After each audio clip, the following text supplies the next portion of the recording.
Namshukuru Loba, muumba pekee wa kweli, anayetuwezesha ndugu zangu kila wakati, tena kwa siku ya leo, siku kama nyingine nzuri ambayo kwa udhihirisho wa mapenzi yake tumeiona. Walio wengi kwa wakati huu hawakuweza kuona siku ya leo, wengine labda wameamka wakiwa wagonjwa, lakini sisi ni kwa sababu ya neno pia limetulinda, tuko hapa. Ingawa wengine labda ni wagonjwa, inawezekana ni kawaida tu, ni jambo la kawaida, kwa sababu aliye na mwili haya yote lazima yatakuwepo tu, lakini sio muda wa kukata tamaa, ni muda wa kusonga mbele, ili hata kwa maumivu na nini unaendelea kuweka katika njia ile ambayo inatakiwa. Basi ipo siku aiza ukapata uponyaji, aiza neno likajua mengine ambayo yatatokea, ambayo siwezi nikayaongea, ambayo sijui kwa wandani. Basi kwa siku ya leo, ndugu zangu, tutaenda kuangalia mafundisho, baadhi ya mafundisho ambayo ni ufunuo, ni ufunuo unaohusu utume wa wanafunzi 70 wa Jokisabe. Maana yake ni nini? Nafikiri katika maandiko, katika mafundisho umeshawahi kusikia, hata ndani ya Biblia za kisasa wanaandika kwamba kuna wakati ambapo Kristo aliwahi kuwatuma wanafunzi wake 70 kwenda kutangaza Injili, kwenda kuhubiri, alafu aliwatuma wawili wawili wakienda wanahubiri. Fikiri hiyo historia umeshawahi kuisikia, lakini hamjawahi na hatulikuwa bado hata siku moja kujiuliza kwa nini wawe 70? Kwa nini wasiwe 60, wasiwe 75, 50, kama jinsi mnavyotaka kwa nini 70? Maana katika mambo ya kiroho mambo hayachukuliwa kwa sababu ya kuchukuliwa tu. Nafikiri mliona kuhusiana na ufunuo unaohusu wazee 24, mlijua kwa nini walikuwa 24, lakini sio wao tu ambao wapo. Na ulimwengu wa kiroho unapochukua namba fulani, idadi fulani, sio kwa bure. Hilo ni jambo la kwanza ambalo tunatakiwa kwanza kulielewa. Sasa kabla ya kuingia ndani ya Biblia Karata Mbali, lakini zaidi sana ndani ya Karata DMC, tutaenda kwanza kusoma kwanza andiko moja tu ndani ya Biblia za kisasa, tuone wao wanavyosema, halafu tutasoma toleo hizi mbili, andiko hilo moja lakini toleo mbili za Kiswahili za Biblia za Kiswahili, na ni katika kitabu cha Luka ndani ya Biblia za kisasa, kitabu cha Luka sura ya 10 mstari wa kwanza. Tafsiri ambayo tunaanza nayo ni Biblia Neno la Uzima. Inasema namna gani? Inasema hivi: basi baada ya hayo Bwana aliweka na wengine 70 akawatuma wawili wawili wamtangulie kwenda kila mji na kila mahali alipokusudia kwenda mwenyewe. Kama jinsi mlivyosikia ili andiko katika toleo hili la Biblia Neno la Uzima, wanawaambia kwamba huyo Bwana ambaye atakuwa ni Yesu mwenyewe aliwatuma, aliwachukua wengine, aliwaweka na wengine 70 akawatuma wawili wawili wa mtangulie. Tafsiri ya habari njema Luka hiyo hiyo 10 mstari wa kwanza inasema hivi: baada ya hayo Bwana aliwachagua wengine 72. Si mnaona eh? 72 akawatuma wawili wawili wamtangulie katika kila kijiji na mahali ambapo yeye mwenyewe alitaka kwenda. Tayari umeshaona kwamba mambo hayaeleweki, mambo hayaeleweki kwa sababu tayari kumekuwa nini? Kumekuwa na mkanganyiko katika toleo hizi mbili. Kuna sehemu ambapo huyo bwana wao aliwachagua wengine 70, lakini toleo lingine atuambia sio 70, ni 72. Sasa je, walikuwa 70 aidha walikuwa 72. Wale wanaosoma Biblia za kisasa, mmoja atakayeingia katika toleo la Biblia la uzima, neno la uzima, yeye atasema walikuwa 70. Yule ambaye atakuwa ndani ya habari atasema wewe umejitanganya, soma vizuri, wewe macho yako unaweka wapi? Ni 72. Kwa hiyo vurugu inaingia, mkanganyiko unaanza. Sasa hapo ndipo mnatakiwa kuelewa kwamba ukweli haupo kwa namna hiyo gisi wanavyoongea, ila lazima kutakuwa toleo moja kati ya hizi mbili ambalo limeongea sawa kuhusiana na hiyo hesabu, na mtajua kwa nini waliongeza. Ni kawaida ni 70, huu ndio uhalisia, lakini kwa nini waweke 72? Haya yote mtajua kwa nini waliweka hivi. Basi tunatoka katika hiyo mikanganyiko, tunaingia sasa katika mafundisho yenyewe ndani ya karata ndimsi katika kitabu cha Kudumanemula sura yake ya 32. Tunaanza mstari wa kwanza. Kudumanemula 32, tunaanza mstari wa kwanza. Huyu atakayeelezea taarifa hii si mwingine bali ni Abea, ambaye wataita Natanaheli, mmoja kati ya mitume wa Jokisab, ambaye ni Kristo wa kweli.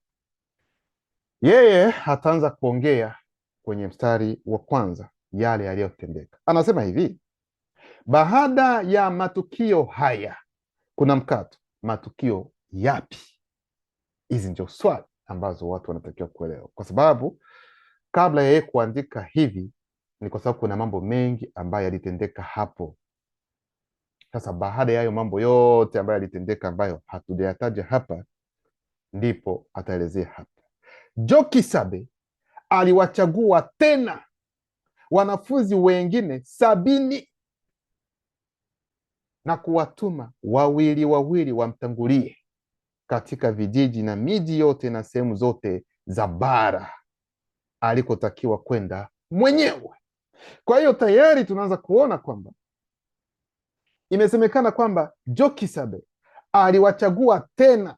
Hili neno tena linamaanisha kwamba kabla ya hapo kuna wengine ambao walichaguliwa, lakini baadaye tena akachagua wengine. Na kitu gani kilichomfanya achague wengine?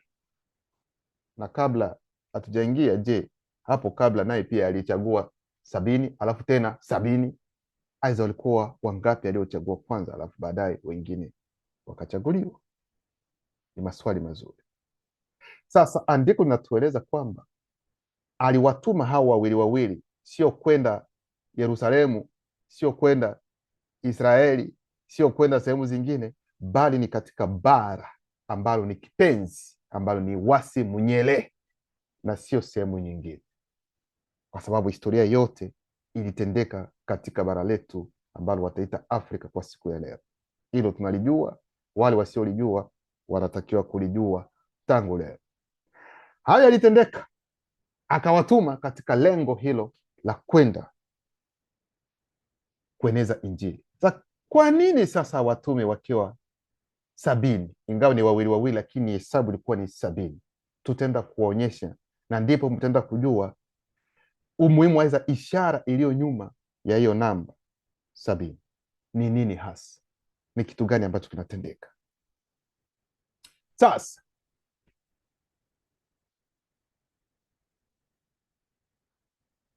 kulingana na sheria ambayo ipo,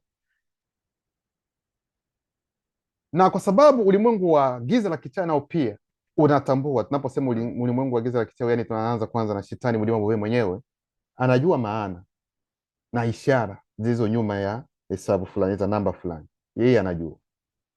Sasa yeye anapoona kitendo kama hicho, lazima atafanya kilicho tofauti na hicho kitu, katika lengo la kwenda kuzuia kile kitu kisije vizuri.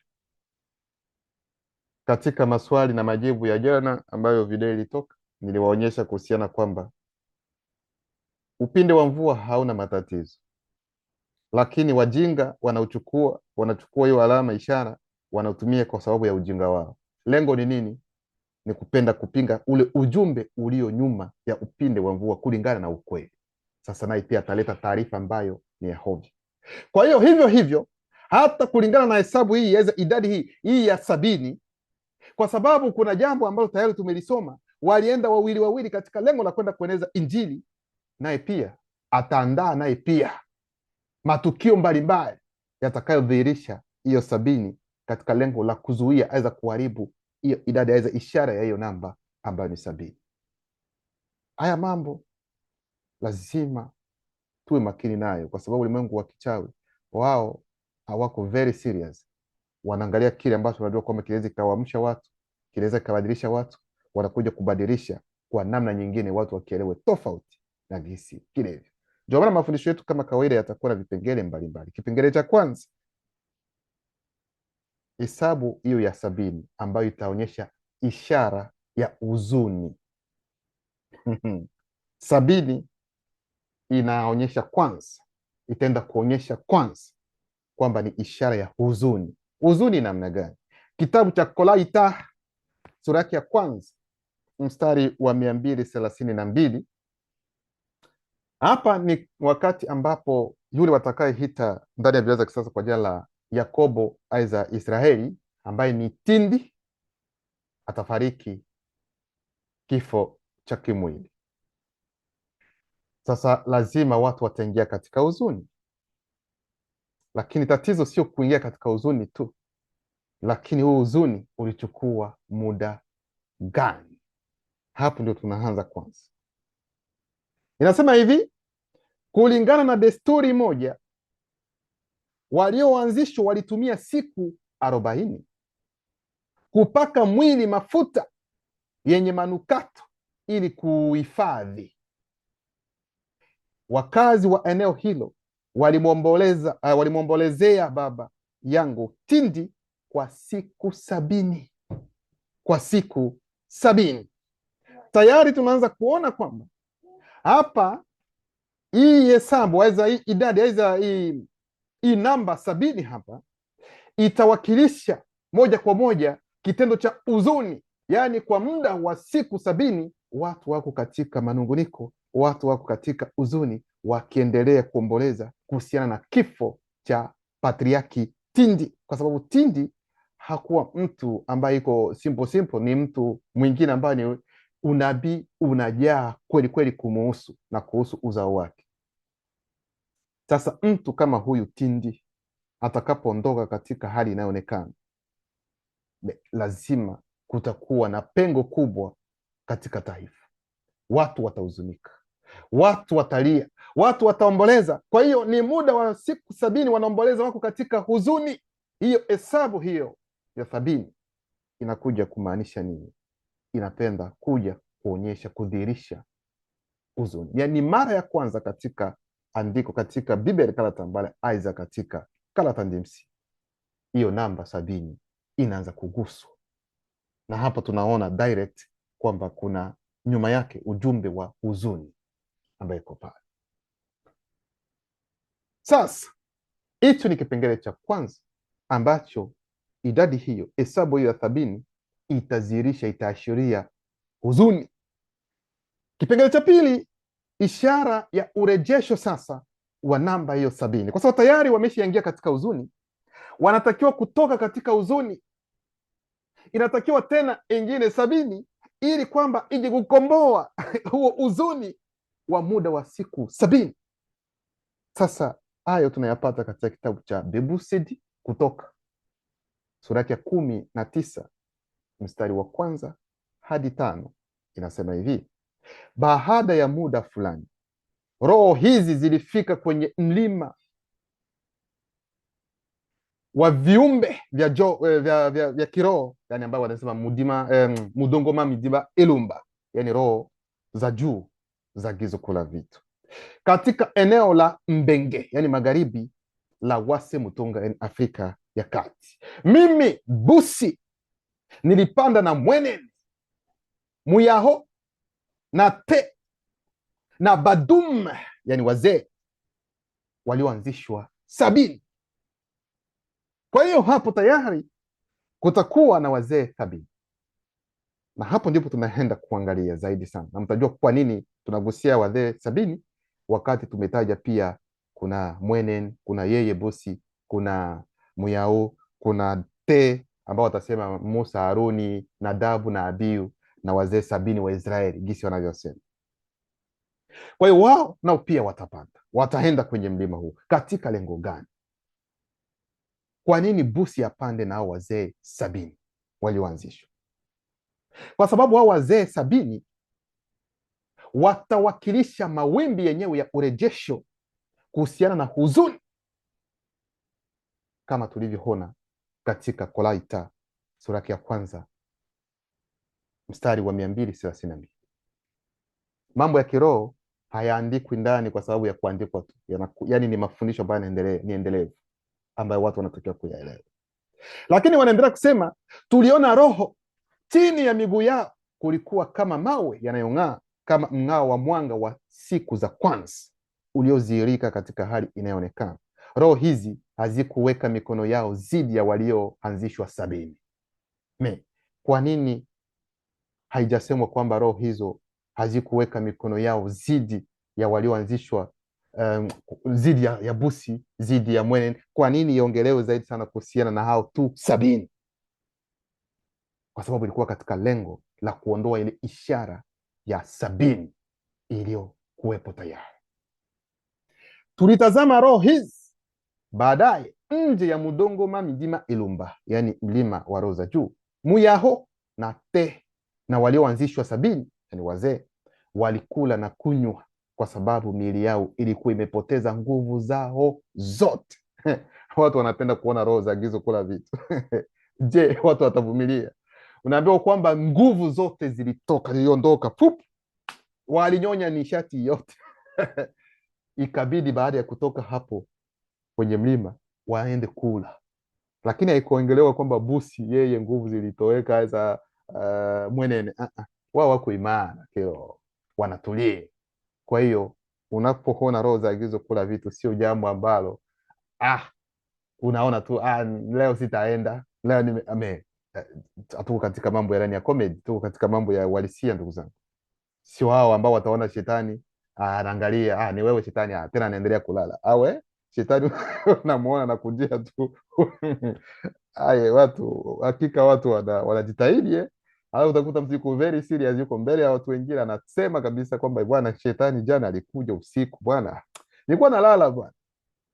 Kufumbua macho kuangalia, ni shetani. Nikasema kumbe ni wewe, nikajifunika tena shuka na hivi yuko serious anaongea na watu wanapiga makofi, haleluya haleluya. Kitu gani? Nendeni kule muangalie kwanza, fanyeni kwanza uchunguzi haya mambo, kuona shetani na unatulia na unalala na aje kwa sababu ya kitu gani? Wewe ni nani? Hicho kilikuwa kipengele cha pili ambacho hiyo hesabu ya 70 itakuja kuondoa ile huzuni ambayo iliwekwa tayari katika kipindi cha Tindi alipoondoka. Sio kama mnafuatilia vizuri. Kipengele cha tatu, ishara hiyo itakuja tena. Hesabu hiyo 70 itadhihirisha tena upotoshaji, yani wanapenda za kupotosha tena hiyo namba. Sasa shetani mlima bobe yeye anacheza kila mara. Kunapokuja kusaisha, wao wanaleta kitu kingine. Kunapokuja kuwekwa vizuri, yeye anakuja tena. Sasa hapa ni kupenda tena kupotosha tena hiyo namba 70, ishara hii. Ndio maana nikasema kwamba ishara shetani anajua maana halisi ya ni nini kilicho nyuma ya namba ambazo tuko nazo, ambazo tunazijua, tunazifahamu, tunaongea kila wakati. 24, 13 ni kweli, na tunajua kwamba unaposema 1, 2, 3, 4, 5 ni roho za agizo kula vitu. Hilo mnaelewa vizuri, ni roho za agizo kula vitu. 1, 2, 3, 4, 5, 6, 7, 8, 9, 10, 11, 20, 30, 50 ni roho za agizo kula vitu. Hilo mnalijua kama jinsi mnavyojua ABCDE ni roho za agizo kula vitu. Mkato ni roho za agizo kula vitu. Mabano ni roho za agizo kula vitu. Alama ya kuuliza ni roho agizo kula vitu. Sasa nyuma ya kila namba shetani mjimabobe anajua ni nini kilicho nyuma, anajua maana yake halisi ni nini hasa. Hilo mlielewe vizuri ndugu zangu. Kwa ndio maana Jokisaba anapokuja anachukua kila kitu atakachokitenda ni ishara za kinabii. Tuko na mzaliwa wa pili, Kila jambo analolifanya, hata akicheka, akifanya, akijigusa, hivi gisi mnavyomuona kila wakati ni ishara za kinabii. Hivi mnalielewa hili? Aidha nirudilie tena, tuko na mzaliwa wa pili akitembea tu, anapotupa mikono tu hivi anatembea, ni ishara za kinabii. Akinywa maji ni ishara za kinabii. Akizungumza, akiva, kila kitu anachokifanya ni ishara za kinabii. Mtaweza kuiandika yote. Ndio maana ukimwona Muleli anafanya kitu fulani, sasa anaongea hivi, anafanya hivi, ukiwa na mtu wa kuandika, unaweza ukaandika tarehe fulani alifanya hivi, alifanya hivi, lakini sijui kwa nini. Unajachi neno ikiruhusu, unaweza ukapewa, unaambiwa kwamba hicho ulichokiandika alifanya hivi kwa sababu ya hivi. Unaonyeshwa sasa picha ambayo ipo, unaonyeshwa kile ambacho kiko nyuma. Hivyo ndivyo ilivyo. Kwa nini amevaa nguo ya rangi hii siku ya leo? Kila kitu ambacho mzaliwa wa pili, hata mzaliwa wa kwanza kipindi chake, anachokifanya, anachokiongea, akifanya hata hivi, ni ishara za kinabii. Akifanya ni ishara za kinabii, akifanya ni ishara za kinabii. Kila kitu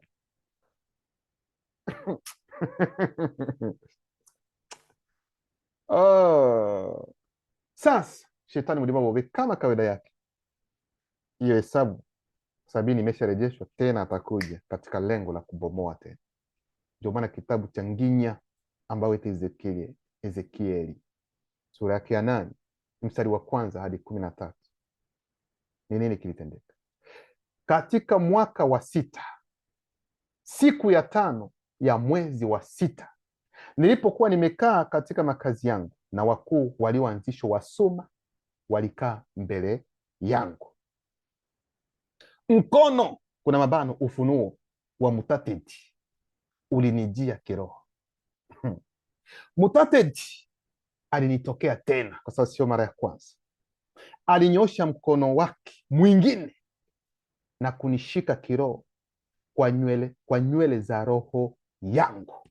Kwa hiyo tunasimama kwanza hapo, wanawaambia kwamba roho ya mtu ina nywele, lakini hizo nywele sio kama hizi ambazo tuko nazo. Ndio maana niwaambia kila mara, wana mnaona Ibani ana nywele, lakini roho yangu msifikiri kwamba iko hivi hivi, ina nywele zake kila mmoja, yani roho ina nywele. Sasa Mutateli anapokuja alishika tu nywele za kiroho za nani, yani kichwa chake cha kiroho pia za Nginya, akachukua akamuondoa, akamtoa nje ya mwili wake, alafu akampeleka ili kwenda kuona. Mwendelee kuelewa vizuri. Alinyosha mkono wake mwingine na kunishika kiroho kwa nywele za roho yangu, na akaniinua juu kati ya dunia na mbingu, akichukua mwili wangu wa kimwili bila kuleta katika hali isiyoonekana na akanisafirisha katika maono yanayotokana na agizo kula vitu hadi Longanapi, kwenye mlango wa lango la ndani upande wa kaskazini, ambapo sanamu ya sanamu ilikuwa. Tunasimama hapa. Kwa hiyo Mutatedi alikuja, akamshika, akamwondoa kwanza kwenye bahasha yake ambayo ni mwili wa kimwili, lakini hakuacha mwili wake hapo, akaupeleka pia, lakini hakuingiza mwili wake katika agizo, katika ulimwengu wa kiroho, kwa sababu haiwezekani mwili. Sasa aliuweka wapi huu mwili? Muledi anawaambia kwamba mwili wa Nginya, kama mnaweza kuwa na uwezo wa kuona, yani mtakuwa mnaona tu uko juu, nalemea tu uko angani tu hauanguki, haufanye kitu kingine. Kwa hiyo ulinzi tosha, na wengine hawezi wakaona, lakini sio kwamba uko katika ulimwengu wa kiroho. No, kwa sababu mwili hauwezi ukaingia. Kwa hiyo ukapelekwa akawa. Sasa roho yake sasa sio kwamba itaingia katika agizo kula vitu, roho yake itaonyeshwa mambo ambayo yanatendeka katika, tumeona wanasema katika Longanapi, kwa sababu ndipo alipopelekwa. Kwa hiyo kuna mambo ambayo yanatendeka katika Longanapi, atayaona, lakini si kwa namna ya kimwili, lakini roho yake ndio itaona. Kwa hiyo itaona kwa undani kila kitu ambacho wanachokifanya kibaya. Lakini hapa mnaelewa vizuri. Sasa anaendelea kusema, na tazama, sasa ameshafika, ataanza kuona. Na tazama, taswira kabla ya kuona kile ambacho wanachokifanya, kuna kitu kingine ambacho kilimtokea alikiona kumrazi. Na tazama, taswira ya uwepo mtukufu wa ufunuo uliokatazwa ulikuwa pale, kama nilivyouona katika ono. Mutadedi aliniambia, mwana wa moto, angalia juu kuelekea kaskazini. Nilinua macho yangu kuelekea kaskazini. Macho ya nini? Ni macho ya roho yake. Na tazama, sanamu hii, kuna mabano ile ambayo tuliongea, sanamu inayowakilisha demon ya kidini ya daraja la juu katika eneo hili, kwa sababu kila eneo kuna aina mbalimbali za demon. Sasa eneo hilo la Longanapi kulikuwa hiyo sanamu ya sanamu ambayo sasa ilikuwa yeye, tuseme demon ya daraja la juu ya kidini, ndio iliyokuwa tuseme msimamizi, tuseme katika hilo eneo, ingawa kulikuwa demoni zingine tu ambazo zilikuwa nasimamia katika kila nchi. Hivyo kuna demon, kuna malaika walioanguka ambao katika kila nchi wanasimamia ili mambo yao yaende kama gisi wao wanavyotaka. Kwa hiyo iliwakilisha demon ya kidini ya daraja la juu. Tunafunga mabano na sanamu zingine ambazo zinawakilisha demon za aina tofauti. Tunafunga mabano. Ilikuwa kaskazini mwa mlango wa madhabahu ya wasioanzishwa wachawi kwenye lango. Na Mutateji akaniambia, mwana wa moto, unaona wanachofanya? Mutateji, unaona wanachokifanya? Machukizo makubwa ambayo wasioanzishwa wachawi wa eneo la Tombwe wanafanya hapa na pale, ili niweze kujiondoa kwenye patakatifu pa kiroho, kuna mabano mwili wa kiroho, alama ya kuuliza. Lakini utaona machukizo makubwa zaidi, yaani haya ambayo unayaona bado hujayaona mengi, subiri tu nitakuonyesha. Ndipo akanipeleka kwenye lango la ua, nikatazama, na tazama, kulikuwa na shimo kubwa, shimo kwenye ukuta, kumrasi, kulikuwa na shimo kwenye ukuta, aiza tundu kwenye ukuta, tukasema hivyo. Na Mutateji akaniambia, muna moto tuba edima, yani mwana wa moto, toboa ukuta. Kutoboa sio kwamba atachukua kisu, atachukua nani sijui nini, atafanya pum pum, no, kwa macho yake atapenya, yani ataingia, ataona, sio kwamba ataingia, lakini atatazama kupitia tundu, kupitia hiyo sehemu ambayo iko wazi, lakini wao walio ndani hawatamuona. Mwelewe vizuri. Na Mutateji akaniambia, ingia ndani. Kupitia nini? Kupitia hiyo tundu. Uone machukizo wanayoyafanya hapa. Yaani Mutateji akamwambia, ingia, wewe unachungulia tu, hakuna swala kuchungulia, ingia ndani wewe mwenyewe uone. Niliingia ndani na kutazama, natazama, kulikuwa na kila aina ya wanyama wanaotambaa, yani reptilia na demoni za kutisha sana, na sanamu zote za wasioanzishwa wacha wa eneo la Tombwe pande zote. Hichi ndio alianza kukiona, kila aina za demoni ziko pale. Lakini sio hivyo tu, wanaume 70. Mnaona hesabu inakuja, wanaume 70 wazee wasioanzishwa kutoka eneo la Tombwe. Katikati yake alikuwa Sengane, yaani kati ya wazee 70 kulikuwa mzee mwingine anaitwa Sengane. Walikuwa hapo ni wachawi wasioanzishwa. Sengane katika miaka mamilioni kadhaa, hadithi yake itachukuliwa na kurekebishwa kwa niaba ya mhusika aliyebuniwa ambaye atajulikana kama Jezania. Alikuwa huko ndani na ipi wazee 70 wasioanzishwa, ili kupotosha tu ile hesabu ambayo ni 70. Nyuma ya hiyo shetani mdiwabu anajua nini kilicho nyuma.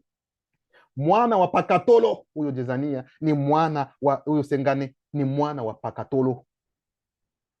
Katika miaka milioni kadhaa, hadithi yake itachukuliwa na kurekebishwa kwa niaba ya mhusika aliyebuniwa ambaye atajulikana kwa jina la Shafan. Majina ya ajabu ndani ya Biblia za kisasa. Walisimama mbele ya demoni hizo, hawa wazee 70 walisimama mbele ya demoni hizo, kila mmoja akiwa na chetezo mkononi mwake, na wingu zito la uvumba likaibuka. Na Mutateji akaniambia, mwana wa moto, unaona wazee wasioanzishwa wa eneo la Tombwe? wanachokifanya gizani unakiona. Kwa maana wanasema Mutatedi hatuoni, Mutatedi ameiacha nchi. Unaona kwamba hatuoni, ameisha. Wanajua Mutatedi ni nani, lakini wameamua wenyewe kwa hiari yao kwenda zidi ya sheria, kufanya kile ambacho neno halipendi, halitaki. Mutatedi akaniambia utaona machukizo mengine makubwa wanayoyatenda, lakini tunasimamia hapo. Tayari tunaona kwamba kuna wazee 70 ambao wasioanzishwa wachawi. Yaani shetani mlima bobe anapochukua hesabu idadi, hachukui kwa sababu ya kuchukua tu, anaenda katika lengo la kubomoa tu kile. Na tunaposema kuhusiana na Longanapi aiza Tombwani Bila nyote mnajua kwamba Tombwani Bila ndio yeye Tindi, na tunajua kwamba ni Tindi aliyefariki tena kule ambapo watu wakahuzunika muda wa siku 70, na wao pia wanakuja tena wazee. Shetani mlima bobe akachukua tena hesabu ya wazee 70 ili kufanya mambo ya uchawi katika lengo la nini? La kuhakikisha kwamba wale wanaotembea kulingana na ukweli wasipate kutembea kulingana na ukweli wenyewe. Yaani wanawawekea vizuizi, sio katika lengo lingine. Lengo ni kuhakikisha kwamba wale wanaopokea ukweli, wale wanaotembea kulingana na ukweli wasipate kufikia utakaso wao. Hicho ndio kitu ambacho mtakiona hata wakati huu ambapo tupo katika ukweli huu, tunaendelea katika ukweli huu, lakini kutakuwa vishawishi vingi katika lengo la kutuzuia tusikamilishe kabisa utakaso wetu. Kuna wengine ambao watajiinua, watajiita wao ni walimu. Unasema nini? Nyinyi hamjaelewa. Moja huko tukae, tuongee, tuonyeshe. Kwa hiyo haya ni mambo ambayo hapo lengo ni hilo tu moja, ili kwamba watu wasifikie utakaso wao. Lakini sasa kitendo hicho kitawafanya sasa watu wengine, baada ya huu uchawi, shetani atafanikiwa kwa baadhi walio katika ukweli, wataondoka. Hivi mnaelewa gisi mambo yalivyo? Wataondoka kwa sababu shetani hafanyi kitu kwa sababu ya kufanya. Hapendi watu wakamilishe, yani wamalize safari yao vizuri. Kwa hiyo atafanya kwamba walio katika ukweli waondoke, na hayo tunayaona. Ndio kipengele cha 4 namba 70, ishara ya kuacha, ya kuondoka, ya ukengeufu. Namba 70 hiyo. Nafikiri mnaenda vizuri kuhusiana na hivi vipengele ambavyo tunavigusia. Sasa wachawi tumewaona, watafanya kazi yao, lakini baadaye wale waliopokea ukweli, waliokuwa katika ukweli, nao pia wataondoka, nao watakuwa kwa hesabu ya 70. Sasa kitabu cha Kudumanimula sura yake ya 31 kuanzia mstari wa 70 hadi 77. Wasioanzishwa kadhaa kwa hesabu ya 70 miongoni mwa watu katika umati ambao walikuwa wamekuwa wanafunzi, kuna mabano, na si mitume, tunafunga mabano, na ambao walikuwa wamemwamini Jokisabe, baada ya kumsikia walisema, usemi huu ni mgumu kukubalika. Ni nani atakayetaka na ni nani anayeweza kuendelea kumsikiliza? Unaona Yaani kuna watu wengi sana waliomkubali Jokisabe, wakamkubali, wakaendelea kusikiliza mafundisho yake, lakini miongoni mwa hao watu wengi kuna watu 70 waliosimama wakasema, no, hapana, haya maneno yake ambayo anaongea nayo pia anazidi, hatuwezi kuendelea kumsikiliza. No, hapana. Kwa nini wawe 70? Kwa nini isiwe 60 aiza 75? Kwa sababu shetani mdomo anajua umuhimu na maana ya hesabu hiyo 70. Wakasema no, hatuwezi tukaendelea kumsikiliza, anaongea maneno magumu sana. Na mkiangalia kile alichokisema, alisema moja kati ya maneno kwamba yeye ni mkate uliotoka juu. Wasema no, haiwezekani, na bila yeye, bila kupitia yeye hakuna huko. Sasa ni nini ambacho walichokiamini hawa? Waliondoka. Je, Jokisabe alihuzunika? Akasema, kwa nini mmeondoka? Hapana, hayo ni mambo ya kidini. Maana Jokisabe kabla ya kuja alijua kwamba hawa wataondoka. Mzaliwa wa pili tuko naye, anajua ni nani ambao wataondoka, ni nani ambao watabaki tu hadi mwisho, anajua. Kwa hiyo haiko surprised kusema kwamba wameondoka. Mbona mimi sikujua hilo alipo? anajua. Kwa hiyo ndio maana mtu anaposema kwamba yeye na neno anaachana naye, usiumie, sema tu utukufu kwa Roho, kwa sababu unabii unatimia. Hivi sijui kama mnaelewa vizuri. Unafikiri kwamba wakati shetani mlima Bove na malaika walioanguka walipotoka kule, unafikiri kwamba hata historia zilipigwa huko katika agizo kula kusema kwa nini ameondoka kwa hiyo shetani nyote mmeaona kuna mafundisho ambayo tuliongea kuhusiana na miti ambayo ilifurahia ilicheka, ambao nyuma yake ni roho za agizo kula vitu, ambao walisema walifurahi, na ndio maana shetani akakasirika, akatumia ile miti, ule mti wa Christmas wakawakilisha na Yesu wao, kwa sababu ni moja kati ya miti, yani roho ambazo zinawakilisha hiyo miti, ambao hawakupata tatizo kuondoka kwake. Unapokuwa katika ukweli, mtu anapokuwa katika ukweli akaamua yeye mwenyewe kwamba mimi na neno tunaachana, utukufu wa Roho, kwa sababu unabii unaendelea kutimia tu. Ni moja kati ya watu ambao wanajulikana kwamba wataondoka tu. Usihuzunike. Ili nasema, narudilia tena, usihuzunike, kwa sababu kuna wengine, kuna hali hiyo. Moja dada yetu moja katika kundi, kuna mmoja sijui alikuwa jana ndani, aliondoka katika zizi, aliingia katika hali ya huzuni, hadi akaanza kulia. Tupo katika kwenye mkutano, akaanza kulia, wakati anaongea analia, imekuwa namna gani? Yeye anaona huruma, lakini jibu alilolipata kutoka kwa mwalimu, haujafanya hivi haraka haraka unatoa kumbe ulikuwa katika ufahamu ambao ni mbaya sana. Unalia nini? Ameonewa, yeye mwenyewe ameondoka. Sasa tatizo liko wapi? Unabii unatimia. Sasa unapenda tu tunda ambalo limeoza libaki tu ndani ya kundi, liendelee kufanya tunda zingine zioze? Kama jino limekusumbua, unaenda kwanza kufanya nini? Watibu, si ndio? Kama matibabu hayako ufanikiwa, unafanya namna gani? Inaondolewa tu, ndivyo hivyo, linaondolewa. Unapokuwa na nyanya nyingi sana, moja imeshaanza kuoza, utafanya namna gani? Kikawaida kabisa, uniambie, utakuwa wa kwanza isifanye wengine, nyanya wengine wapate kuoza, ondoa haraka. Hivyo ndivyo ilivyo katika ukweli. Sasa ukweli, mimi nashukuru kwa sababu sio mtu, sio neno ndio linakuondoa, wewe mwenyewe ndio unaondoka. Huo ndio tofauti wa neno. Hautasikia mtu anasema kwamba nimefukuza katika zizi. No, ni wewe mwenyewe haukutimiza hiki, haukutimiza hiki, ndio wewe mwenyewe umejiondoa, haujaondolewa na mtu. Neno linasema kwamba sheria ndio hizi, unatakiwa kuzitii. Basi ina maana kwamba usipozitii, wewe mwenyewe unakataa, yaani wewe mwenyewe unajiondoa kwa sheria hizo, wewe mwenyewe unatoka, ndio maana yake. Kwa hiyo neno alimuondoe mtu, yeye ni mtu mwenyewe, asili yake ndio inamfanya anaondoka. Hivyo ndivyo ilivyo, full stop. Kwa hiyo hawa 70 wakasema hatuwezi tukaendelea kumsikiliza ujamaa, naye maneno yake magumu sana. Ndio kisaidia kwa pale kusema kwamba hivi mnaamua kweli mnaenda, hana haja, hana muda kama huo. Lakini baadaye nyote mlijua aliongea nini na wanafunzi.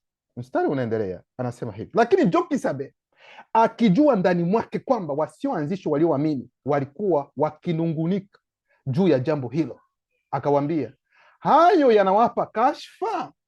Hicho ndio kitu, yaani haya maneno ambayo nimeongea yanawasumbua, haya ambayo ninaongea yanawasumbua.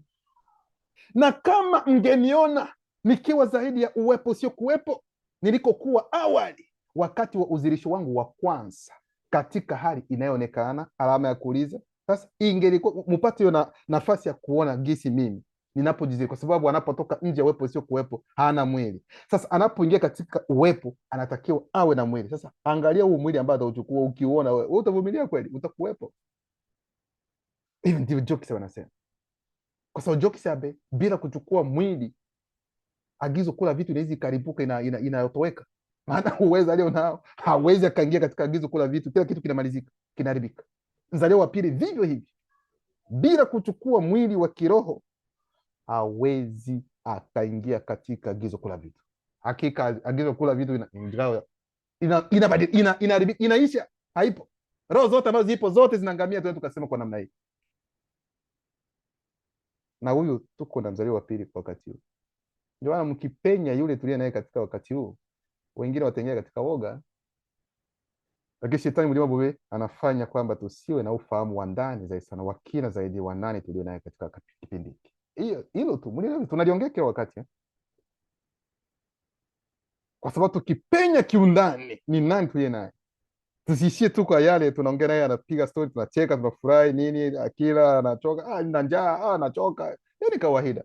Tukitoka katika ufahamu, tuingie katika ufahamu ambao tuko nao hapa. Unaogopa hata kukaa karibu na mwili, unaweza ukaogopa kukaa. Utakuta mtu unatoka kufanya mambo yako ya ajabu ajabu huko, alafu mledi hauna hata hivyo alafu unamsogelea. Bon, tunaendelea. Kwa hiyo Jokisaba akauliza hivyo. Sasa ingekuwa kama upate neema ya kuangalia gisi mimi ni kweli, wanaweza wakatoka, wanaweza wakaondoka, kwa sababu kuna watu wengine ambao wanapenda kuona ili kuamini. Wasipoona hawawezi wakaamini, na hayo ni matatizo makubwa sana. Alafu akawaambia kwamba ni mundi, yani roho anayeuisha, kuna mabano, kupitia sisi. Hey. Mtu aliyeachwa peke yake hawezi kufanya chochote. Maneno niliyowaambia ni mundi na longe, yaani ni roho na uzima. Maneno ambayo mzaliwa pia anayoyatoa ndio yatatupatia uzima wenyewe, kwa sababu hayo maneno anayoyaongea ni roho yenyewe, na hiyo roho ndio itatufanya sisi tupate nini? Tupate uzima.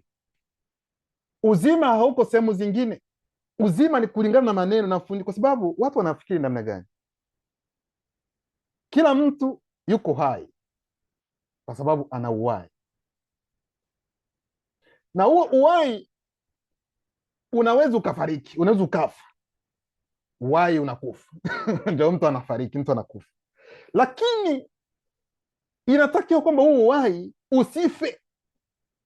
Ndio maana wale wanaosalimiana, habari ya uzima. Habari ya uzima hani nzuri ni wale ambao wako katika habari ya uzima. Habari ya uzima, mtu ambaye unasema alikuwa mzima, kesho unasikia kwamba amefariki. Huu ulikuwa ni uzima wa namna gani? Uzima haufariki Uzima upo tu. Labda wangekuwa wanasema habari ya uhai, hapo inaweza kawa kwa hiyo huo uhai huo ndio unatakiwa kubadilika, unatakiwa ukomae, unatakiwa uende kuchukua umbo lingine, umbo lingine, umbo lingine, na kubadilisha na kuwa uzima. Sasa kitu gani ambacho kitafanya uhai ambao tuko nao uwe uzima? Ni haya maneno ambayo yanatoka kinywani mwa mzaliwa wa pili katika kipindi chetu.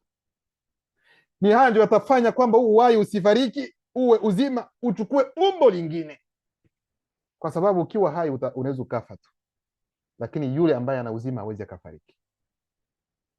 Hili ndio jambo ambalo tunatakiwa kuelewa, ndugu zangu. Kwa hiyo ndio Jokisaba akawaambia kwamba maneno nayoongea mimi ni mundi, ni roho, lakini pia ni uzima. Lakini wako miongoni mwenu wasioamini, kwa sababu wakati ambapo hao 70 walipoanza kuzungumza, mwe nafikiri kwamba waliongea juu, wakasema hatuwezi tukakuendelea kusikia, wewe uko hovyo. No, walikuwa wakiongea wao pembeni, sio juu. Lakini Jokisaba alijua, ndio maana akasema kwamba lakini wako miongoni mwenu wasioamini, kwa sababu alikuwa tayari ameshajua hilo. Kwani Jokisaba alijua tangu mwanzo wale ambao wangelikata tamaa. Jokisaba alijua tangu mwanzo wale ambao wangelikata tamaa. Mkiwa katika, kwa sababu hata maneno nayo yaongea. Hata niwaambie kitu fulani, ndugu zangu. Unajua kuanguka inakuwa tu kitu kadogo tu. Unaweza kuona kama ni kamzamzaa tu na unaanguka, na unaendelea unatereza, unaanguka. Alafu unajifariji, unasema si kawaida, kesho nitakuwepo, nitafanya hivi, hakuna shida. Unaenda kama mzaa tu, halafu kutakuja aina nyingine ambayo itakupatia kwamba yes, uko sawa, haijakuwa tatizo. Angalia, si wanajua hili, wanajua lile, wewe endelea tu, hakuna tatizo, kila kitu kiko sawa. Halafu unajiwekea mantiki nyingine ambayo ipo, na wengine wanakuja kuambia kaka, mbona wewe uko hivi? Hapana, usijali tu kaka, usijali tu, mambo yako super. Hai, mambo super unamaanisha kitu gani? Tukuone hapo. No. Kwa hiyo mtu anaingia katika mantiki fulani, na inapotokea kwamba kuna fundisho moja ambalo haukupenya na ukawa na shaka kidogo, nasema kidogo, sio nyingi, na ukawa na shaka kidogo,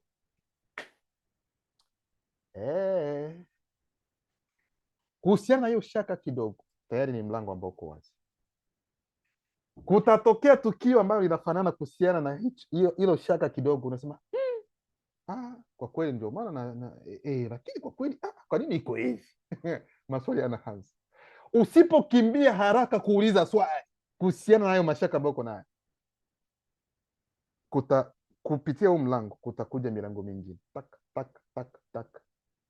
Hata hilo swali utaulizaga, unasema kama baba ni sawa. Bana haiwezekani. Si kuna watu ambao wameanguka kwa sababu ya fundisho fulani tu, yote mnalijua. Tuliachana nao, waliondoka. Lakini mengine yote utukufu kwa Loba. Tunafika Tanzania mledi iwapendwa raha, lakini kafundisho kamoja tu ambako akakuingia vizuri, mtu anaelezwa kana na hii ngumu. Ina maana kwamba yote ambayo mzaliwa wa pili anayoyafanya yani ni uongo tuseme. Na kuna mafundisho ambayo tulikuwa tunapata kwa hawa wanaojiita wachungaji, ambayo hata wewe mwenyewe ungesema kwamba hapana, hii nakataa, lakini hautakataa na hautafikiria hata kusema kwamba labda nitoke. Nani katika ujinga ambao tulikuwa ndani alikuwa na hata siku moja kufikiria kwamba aseme huyu mchungaji bwana no leo hapana, huu ni uongo huyu bwana, mimi natoka? Nani miongoni mwetu katika wakati huu? Hata mmoja. Lakini inatakiwa kuwa katika ukweli ili watu waanze kufikiria hivi, kusema kwamba kwa nini hili? Kwa sababu mko katika ukweli, ndio maana lazima ujiswali maswali yako. Na unapoona kitu ambacho kwa hivi no, naondoka, utaenda wapi sasa? Tuambie, utarejea kule ambapo matatishi yako tena? Haina shida, uko huru kufanya kile ambacho unatakiwa ukifanya. Sasa Jokiseba akawaambia kwamba mimi najua kwamba kuna miongoni mwenu ambao hawaamini, tuko nao hapo asante, utukufu kwa Loba. Watakuwa wanaongea utukufu kwa Loba tu, ni kawaida. Ndio maana sio yeyote ambaye anasema utukufu kwa Loba ndiye yupo katika njia hiyo ya utukufu wa Loba, kama jinsi nilivyosema. Sio kwa sababu tuko hapa sote hapa kwamba kila mmoja, hili jambo ambalo waliongea kila mara inaweza likaumiza wengine, sema kaimana wewe unaongea mambo namna gani? Tuko katika ukweli tu. Sasa haya mambo amkeni sio hivyo, amkeni, mtaliwa. Na mnaona kuna watu wengine ambao wanaweza wakaingia, wako katika mambo yao, wako mafikra yao kabisa tofauti. Hilo mtaliona na mtaendelea kuliona. Wewe kwa namna ulivyochukulia neno sio namna mwingine alichukulia, kwa sababu mtu ambaye ana upendo wa neno kunaweza ukaja dhoruba ya namna gani, ni kweli anaweza kufanya hupu lakini hawatoki hivi. Mimi nafikiri kwamba mtu anapopenda neno kwa asilimia kabisa ya neno, wanafikiri neno litamwacha tu hata akiingia katika majaribu ya ajabu kwamba anaanguka, hiyo atasimama anasimama tu. Lakini uwe mtu ambaye kwanza wewe mwenyewe neno uko katika maslahi fulani, kajaribu kadogo, unaondoka tu na unaenda, kwa sababu asilimia hili ambayo unapenda neno, ndivyo neno nalo pia litakulinda, litakusaidia kwa asilimia hiyo hii. Kama ni 50%, ulinzi ni 50% kabisa. Kama ni 1%, kaulinzi kako ni kamoja, ndio hapo unapambana. Unaendeleaje? Tunasukuma hivyo, jitahidi wewe mwenyewe ili kufikia hadi mwisho. Sasa Jokiseba akasema tena, Jokiseba aliongeza hivi, ndio maana niliwaambia kwamba hakuna asiyeanzishwa awezaye kuja kwangu isipokuwa Tetee aliyenituma. Kuna mabano. Ina maana Tetee alimtuma, alimwambia Jokiseba nenda sasa. Je, Tetee anazungumza? Ana haja ya kuongea? Ana kinywa na mdomo? Ndio maana kuna mabano. Aliyenituma mimi ni roho inayojulikana kwa jina la Loba ambaye pia anawaruhusu kupitia eyala wale wa hali inayoonekana kuwa na ufahamu kwamba Tetee wa pili na mimi tuko nje ya kiashiria. Yaani aliyenituma sio kwamba ni Loba aiza Tetee. Aliyenituma ni roho agizo kula vitu. Je, yeye ndio anatuma Jokiseba? No, huyo roho ndio anakufanya uwe na ufahamu kwamba wao wako nje ya kutuma kufanya mambo mengine. Hii ndio raha ya ukweli. Ndio maana tunaposema kwamba Loba, wewe unayeishi, Loba anaje kuishi yuko nje ya maisha, yuko nje ya uzima, yuko nje ya kifo. Sasa kwa nini tunatumia anaishi? Ni kwa sababu huyu anaishi ni roho anayetueleza kwamba Nuba aweza tete yuko nje ya hiyo dhana ya kuishi. Hii ndio raha ya ukweli. Alafu anasema wako nje kabisa ya kiashiria, hamvuti kupitia neno, na wapili na mimi tutamfufua siku ya mwisho. Natoa kwanza mabano muelewe gisi ameongea. Nitasoma bila kuweka mabano ambayo tumesoma. Jokisabe aliongeza hivi, ndio maana niliwaambia kwamba hakuna asiyeanzishwa awezai kuja kwangu isipokuwa Tetee aliyenituma, hamvuti kupitia neno, na wapili na mimi tutamfufua siku ya mwisho. Yaani ufufuo, anayefufua ni mzaliwa wa kwanza na mzaliwa wa pili. Ukifariki ni wao, ukiishi ni wao, ukikasirika ni wao yaani uwe na hasira ni wao, useme kwamba sitaki ni wao. Utaenda wapi? Uko ndani mwao. Shetani mlima wobe na kikosi chote wako ndani ya mzaliwa wa kwanza na wa pili. Hivi mna taarifa hiyo? Aha.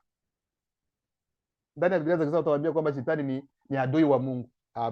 Ni wa Mungu wenu Kila kitu ambacho kipo, agizo kula vitu, dunia, bahari, vyote ambavyo tunavyoviona na tusivyoviona, vyote vimo ndani ya wa kwanza na wa pili. Ila ambao wanaita kuzimu, hao watu wataenda kuungua kwa mujibu wao, vyote viko ndani ya wa kwanza na wa pili, ingawa jehanamu haipo. Hivi mnaelewa? Kwa hiyo yeye akisema kwamba hey, utaokolewa, hakuna yeyote ambaye anaweza kusema kwamba hey, haiwezekani, imekuwa hivyo. Na akisema kwamba wewe haupiti, sio kwamba anakuonea, anajua kwamba hauwezi tu. Kwa sababu hakuna mambo ya kuonea katika ukweli, lakini hilo hawezi akaongea. Mzaliwa wa kwanza, mzaliwa wa pili wanapokuwa pamoja nasi wanajua, lakini hawezi wakaongea hili. Kwa hiyo ikiwa tunapenda kufufuliwa, ikiwa tunapenda siku ya mwisho nasi pia tuvae mwili tukufu, tusikilize tu mafundisho. Tumezaliwa kipindi kizuri sisi, tena zaidi, naweza nikasema tena zaidi, kwa sababu kwa mujibu wangu mimi, katika ufahamu ambao niko nao, kuna vipindi viwili muhimu sana katika dunia hii. Vipindi viwili tu, katika kipindi cha mzaliwa wa kwanza alipokuwepo na kipindi hiki cha mzaliwa wa pili kwa mujibu wangu mimi, ndio vipindi viwili tena muhimu sana, kwa sababu kama kuna manabii waliopita, wao ni zaidi ya manabii. Kama kuna mapatriaki, kama kuna mitume, wao ni zaidi, kwa sababu ni wao ndio waliowaweka wawepo pale. Sasa sisi tumezaliwa katika kipindi cha mmoja kati ya wawili waliotabiriwa miaka mabilioni na mabilioni na mabilioni itakayopita. Mwaka wa kwanza ukapita, wa pili ukapita, miaka ikapita, Jokisabe huyo boom akatokea, akafanya alichokifanya, papa akaondoka. Miaka mabilioni maelfu. Ni wakati ambapo wewe unaitwa nani kwa jina lako leo? Unalia, unaamka, unazaliwa nyenye. Ni kipindi hicho nacho mzaliwa wa pili naye pia amezaliwa katika linaonekana, amekuja hivi hivi. Amjui kwamba mzaliwa wa pili ataondoka, na watu ambao walioishi katika kipindi chake hawajui kwamba alikuwepo? Hivi amjui hivyo? Amjui kwamba watajua baada ya hapo yeye kuondoka, na wengine watakuja kujua kwamba alikuwa humu. Mnajua kama wengine watalia sana, wengine watahuzunika sana, wengine wasema imekuwa namna gani katika kipindi chetu mtu wa namna hiyo awepo na sisi hatukujua. Hapo ndio tusi, wakati tulipokuwa katika ujinga, tulikuwa tunatamani sana kuwa katika kipindi cha huyu Yesu. Wakati wa Yesu wao walikuwa na bahati, ndio tulikuwa tunasema walikuwa na bahati kweli. Wao walimuona, walimgusa wapi? Hajawahi kuwepo, nendeni kule. Lakini sisi tu katika kipindi cha wapili, ambaye tunamuona, tunamgusa, tunakula naye. Hatuwezi tukasema kwamba tunalala naye, kwa sababu dunia imeisha chafuka. Ukiongea hivyo unasema nyinyi ni wale wale, lakini tunaishi pamoja, maisha yanaendelea, tunamuona, anatueleza, anacheka nasi. Haya yote ni kwa sababu neno limeruhusu tuwe na hiyo neema sisi katika kipindi hiki kuwa na ufahamu huo. Sasa njoo takuta neema ambayo tuko nayo watu wengine hawaithamini. Mtu anaambiwa acha hivi, wanafanya hivi, wala mzaliwa pili ambaye kila kitu kiko ndani mwake anakuambia kwamba ukifanya hili jambo sio kosa. Sema no, hapana, hii inaonyesha tu kama ni kosa. Wewe mimi ajiangalia. Hili ndio jambo mimi najiuliza. Hakika tu serious. Yaani mzaliwa wa pili anakuambia kwamba hili ukisema hivi au ukiongea hivi sio kosa. Lakini wewe kichwa kako kadogo na kaakili kako ambao kako hivi kapunje, unasema no, haiwezekani. Mimi naona kwamba yeye hapa ameongea hii ni kosa. Yaani yeye amekuja kutufundisha uongo. Amekuja kutufundisha mambo mabaya. Ni kama vile hili swala la mledi na mafundisho yapo, unaweza ukasoma hata ndani ya Biblia, hata ndani ya karata ndimsia. Kila kitu kiko wazi kuhusiana na je, mwanamke anapoomba anatakiwa kufunga kitambaa? Nafikiri yote umeshajua hili. Yeye anawaambia kwamba, na imeandikwa, tunaweza tukasoma hata ndani ya Sombe, ni yule anayeomba ndiye anayetakiwa kufunga kitambaa. Ina maana tunaweza kuwa katika zizi, nyote mnajua, na hilo ndio swali ambalo lilikuwa sijui. Kuna kaka ambaye anasema nasubiri dada waweke vitambaa nini, akasubiri hadi nikamwambia name ni yule ambaye anaomba ndio anatakiwa kufunga. Sasa wao wengine kama hawataki kufunga, sio lazima, haina haja. Ndio akakumbuka. Kwa hiyo kuna wengine mwenyeji ameshawaambia hivi, lakini wengine wataingia katika zana tu kati ya dada zetu, wasema lakini kweli kabisa huyu ambaye anaomba tu na sisi tuko humu bila kuweka, sinaonyesha kama vile labda tuko sawa kulingana. Ukweli ni nani? Kweli ni nani? Kweli ni yeye mwenyewe mzaliwa pili, ndiye anayekuambia kwamba yule anayeomba yule ndiye anayefunga kitambaa. Na wewe ukitaka kuweka haina shida, hujakatazwa, lakini sio itakuwa ni mada nyingine. Watu wengine wanasema ni hivyo. Wengine watashindwa kupenya kati ya dada zetu, ila waambia, na mtakuwa mnaona watu wanapofunga, tunataka kufunga sasa, wote wengine watakuwa wanachukua, lakini labda wengine wameshazoea, inawezekana naweka tu, lakini msingie katika hiyo dhana. Kama sio wewe ndiye anayeomba, unaweza ukawa kichwa wazi, haina shida, lakini kama ni wewe ndio unaomba, unafunga kitambaa. Nawaambia wengine haka ka kitu kadogo, wengine wanaweza wakaanguka kuhusiana na hili. Mimi nawaambia hili tu inaweza wengine wakaanguka. Mnaweza mkaona kama ni ndogo, lakini wengine wanaweza kaingia katika kusema haiwezekani, namna gani ile. Aliyetoa sheria ni nani? Ni mzaliwa wa kwanza na wa pili, na wao ndio wanawaambia. Na unajua nini maana ya kufunga kitambaa? Ni kwa sababu ya heshima yule anayeomba, heshima kwa ajili ya kaka zetu wa kiroho walio katika gizo kula. Na mwanamke pia wakati anapofundisha, ikiwa bado hajakuwa na mudimu sangi, anatakiwa kufunga kitambaa. Lakini kama ameshakuwa na mudimu musangi, ana haja kufunga kitambaa, anaweza kafunga hizo, hapana, na anatoa neno, anafundisha.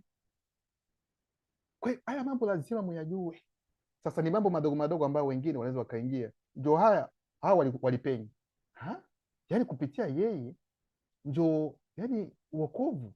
Huyu jamaa mbona amezaliwa hapa huyu? Huyu si mtoto wa Yume huyu. Haiwezekani. Wewe umekuwa mkate, umetoka mbinguni. Mkate. Na wao wanaingia mkate kitu cha kula. Namna gani mkate wao wanaingia kimwili zaidi sana, washindwa kuelewa kwamba mkate ni neno lenyewe. Tangu wakati huo na kuendelea, wasioanzishwa kadhaa kwa hesabu ya 70 kutoka miongoni mwa watu katika umati waliokuwa wameamini walijitenga na hawakuambatana naye tena. Jokisabe ilifanya kitu gani? Mkiondoka bondogo, mnafikiri kwamba kuna pengo ambao umeliacha kwa sababu mlikuwa mnajukua na mtu.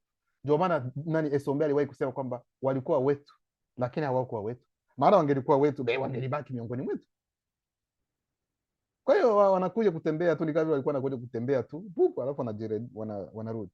Kisha Jokisabe akatuhutubia sisi mitume wake, isipokuwa Abea na Suma, kwa sababu hao ni kitu kingine. Walikuwa tayari katika ufahamu ambao unasonga mbele sana. Jokisaba akawageukia mitume wake, lakini Abea, wewe pembeni hapo, wewe si unajua wewe. Soma, nyinyi tulieni hapa nyinyi. Wewe wengine nyinyi akina Dani wako ndani huko. Na ninyi hamtaki pia kuondoka. Jokisaba, mbona wenzenu wameenda, sasa nyinyi hamtaki? Kwa nini Jokisaba aliwauliza hili swali?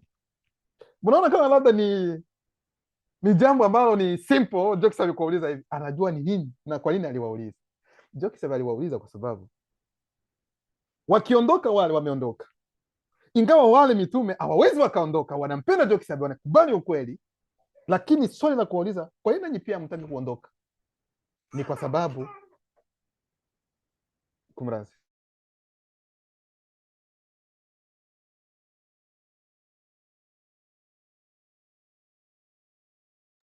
yes, ni kwa sababu watoto ni kwa sababu wanafunzi wale mitume ambao wamebaki wanaweza wakawa katika labda ufahamu wa kusema kwamba basi sisi nasi pia tukiondoka labda atabaki na nani? So, si kama mnaona hilo, basi hata tubaki sasa, sisi tubaki basi naye, sio wale ambao wameondoka. Ndio maana aliwauliza nanyi, ingawa hawezi wakatoka, kwa sababu mnaweza mkaangalia majibu ambayo Jokisaba aliwapatia, nanyi pia muondoki. Mnajua yeye atakuwa kwanza kuongea atakuwa ni nani? Ni Dali tu anasimama akasema, wewe una maneno ya uzima nini na nini, ataweza. Lakini Jokisaba hakuishia hapo, asema sina nyinyi kama mko hapa, ni mimi ndio nilifanya kwamba kama na nyinyi mko hapo mnafikiri mmebaki kwa sababu ya kupenda kwa sababu mimi nimeamua kwamba mbaki. Ndio maana Jokisaba wakati alipokuwa katika maombi alienda kuombea mitume wake, kwa sababu aliwaambia shetani mdima bobe, ameona milango ndani mwenu, lakini mtatija hakuruhusu. Ni ile wakati ambapo alienda kuomba nini na yani ni hivyo bila wa kwanza wa pili. Nani ambaye anaweza kusema kwamba mimi na neno huu uweza tunaupewa tu na mzaliwa wa kwanza na wa pili? Ndio maana kama hujaanguka aidha kama haujafanya kitu fulani, usiseme kwamba kwa nini yeye amefanya vile, kwa nini mapatriaki yeye ambaye anajua kwamba yeye ameanzishwa aende kutenda dhambi? Kaka, tulia kaka. Acha kuingia katika ufahamu. Inakuwa namna gani mtu ambaye anatembea kulingana na ukweli ameanzishwa tondo aende kuchukua mke wa mwenzake? Kaka, ni kweli ni kosa, hakufanya vizuri, lakini hauwezi ukapenya kwa sababu bado haijakufikia. Kama haijakufikia ni rahisi kuongea, lakini kama inakufikia watu watakuuliza, kaka, mbona ulikuwa unasema bwana? Kwa kweli ni kweli ndio maana sio swala la kucheka wengine. Kama hapa tunaongelea kuhusiana na yale maswali ambayo mtu anaweza kujiuliza, kwa nini ameanguka, kwa nini amefanya hivi? No, wewe unajua mwisho wako? Hakuna ambaye anajua. Na naposema kwamba fulani anapoondoka, anapoanguka, tuseme yes, afadhali ameanguka kabisa, yes. No, sio kwa namna hiyo kama ya kucheka, no. Ni ile ya kusema kwamba neno limetimiza, ufunuo umetimia, utukufu kwa Roba, tunasonga. Sijui kama mnaona hilo. Sio kulia, sio kukaa pale ni namna gani, lakini pia ni fundisho kwetu sote. Kwa nini ameanguka? Okay. Ndio maana unajua mtu kama kwa mfano hajafiwa, tunaweza tukatoa taarifa hapa kuambia watu kwamba ukifiwa, angalia utaratibu ambao unaweza ukafanya ni huu ni huu ni huu ni huu. Tunaongea hapa kila wakati, lakini utakapofiwa wewe ndipo utauliza utaratibu uko namna gani. Hivi sio kama unaelewa jinsi ninavyosema. Hapo ndio utauliza hivi, naweza nikaingia katika kanisa? Alafu mwingine anasema mbona ya mambo yanaongelewa kila wakati? Yalikuwa bado hajamfikia, sasa yamefika, ndipo sasa mtu anajichanganya. Ndio maana tuwe makini katika mafundisho ambayo tumeyapokea. Nasema kila wakati, usiseme kwamba mimi hili mimi simo ndani, kwa hiyo mafundisho hayanihusu. mafundisho yote ambayo tunayapata yanatuhusu. Inawezekana kwamba kwa wakati wewe haumo katika hiyo hali, utukufu kwa lugha, lakini useme kwamba haiwezi ikatokea. Inaweza ikatokea, na kama inatokea na wewe tayari umeshapata taarifa, utajua namna gani kuondoka. Kwa hiyo ndio maana wakati inapoongelewa mtu fulani, aidha tatizo fulani ambalo limetokea kwa mtu fulani, usiseme ndani ya ufahamu wako kwamba mimi simo. Kaa kwa makini, sikiliza na weka ndani mwako. Inapoongelea kuhusiana wale ambao wameolewa, ndoa na ndoa, usiseme kwamba mimi sijaoa. Ni kweli haujaoa, na labda hujakuwa na mpango hata wa kuoa wakati huu, lakini hizi ikafika baada ya miaka 2 3, ile haja ya kupenda kuoa inaingia. Sasa hapo ndio utaanza kuuliza, mlikuwa mnasema namna gani mtu anapotaka kuoa inafanyika namna gani? Hapana, hiyo taarifa unatakiwa kuwa nayo tayari, hata kama haujafanya nini, haujaoa, haujaolewa, haujakuwa na mtoto, kwa sababu itakusaidia kwa nyakati za baadaye. Kipengele hicho tumekiona, yani ukengeufu, watu 70 wanaondoka kabisa, kwa sababu shetani hachezi, hafanyi mzana na hiyo namba. Sasa kipengele cha 5 na ambacho ni kipengele chetu cha mwisho kabisa, itakuwa sasa hatuwezi tukabaki hivyo bila urejesho wa hiyo namba tena. Haiwezi karibiwa hivyo tu watu wakaondoka na tubaki kusema shetani labda amewini. Hilo hawezi. Ndio maana hiyo 70 ishara sasa ya utawala kupitia neno. Sasa neno litatawala hiyo hesabu, ili tena kwenda kuondoa au 70 ambao walikuwa tayari wameshaenda na maji tu tukasema. Kwa hiyo shetani alitaka kuvuruga hiyo ishara ya namba 70. Sasa Jokisabe atairejesha sasa upya kupitia wanafunzi wake. Kudumanemula 32:1-14.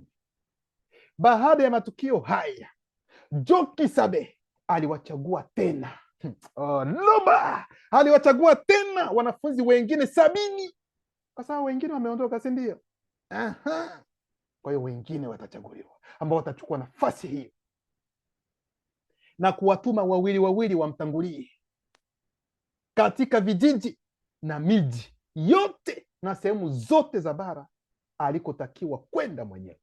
Kwa hiyo Jokisabe, ndio maana ndugu zangu mwelewe vizuri, wakati ambapo Jokisabe alipokuwa katika hali inayoonekana, hakufika kila sehemu ya wasi. Mwelewe vizuri, sio kila sehemu ambapo Jokisabe alifika ya wasi kimwili, hapa. Kwa hiyo kuna sehemu zingine ambazo alifika na zingine baadaye mitume wake walifika, kwa sababu kama Jokisabe, ikiwa Jokisabe amefika tayari sehemu hii kutoa neno, wewe mwingine utaenda kutoa neno kufanya kitu gani? Neno tayari limesha kuwa humo, ni maendelezo sasa. Hilo mlielewe vizuri. Tuko na mzaliwa wa pili, mnafikiri atafika kila sehemu? Mzaliwa wa pili hatafika kila sehemu ya wase aiza ya dunia, kwa sababu amekuja sasa kwa wingi, na sehemu ambapo anapokuja ni kwa sababu mumepata hiyo neema. Amekuja katika nchi yako, katika kijiji chako, katika mji wako, sio kila sehemu ambapo atafika. Na haya mambo ambayo tunaongea hapa, Jokisabe alitoka na wanafunzi wake wakaenda loko ambao wataita Kapernaum. Ndio haya mambo ambayo yapo. Walienda jiti Tanzania. Mbona mnafikiri kitu gani? Mnaandika Joyce historia, mnafikiri kwamba ni kitu gani? Ndio haya. Alitoka na wanafunzi wake wakaenda nani, Ivory Coast, wakaenda sijui Benin, wakaenda huko na huko, wakafanya hivi. Ndio hizo historia ndio ambazo tunasoma hapa. Jokisabe alitoka na wanafunzi wake wakaenda sehemu fulani, wakatoka huko wakaenda sehemu fulani. Ndio hizi historia ambazo zipo, na haya ambayo yapo yataandikwa baadaye. Ni sisi ambao tunaweza kuandika neno likiruhusu, aidha wengine ambao watapata neema baadaye wanaweza wakaandika vyote ambavyo vilitendeka. Sasa sisi ambao tuko katika unabii wenyewe hatuoni, walio wengi hatuna ufahamu huo. Inakuwa namna gani mzaliwa wako wa pili anafika katika nchi yako, sasa mimi sitakuwepo? Uko sawa kweli? Sina hiki. Hiyo taarifa hukujua tangu mapema. Lakini kama ni mambo mengine ya hivi, unajitahidi kupata kuandaa kila kitu ili upate kuwepo. Lakini napokuwa kuhusiana na mzaliwa wa pili ambaye inahesabika tu ni nyakati fulani ataondoka tu,